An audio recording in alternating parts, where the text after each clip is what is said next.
I was nervous because we're trained, it's none of your business, don't ask too many questions.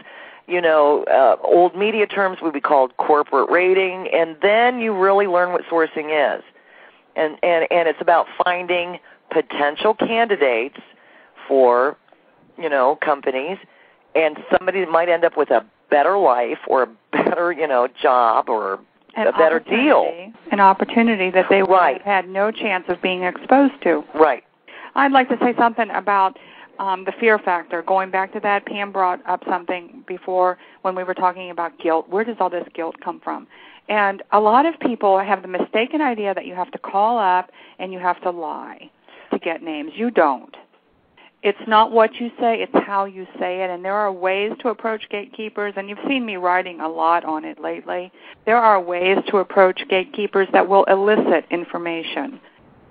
You don't have to lie. You don't have to ruse. But there's a mistaken concept in the industry that is what it takes, and it doesn't.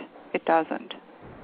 So I think that's where some of the fear and the guilt comes from, because they think they're going to be asked to call up and lie to get information. It's just not true.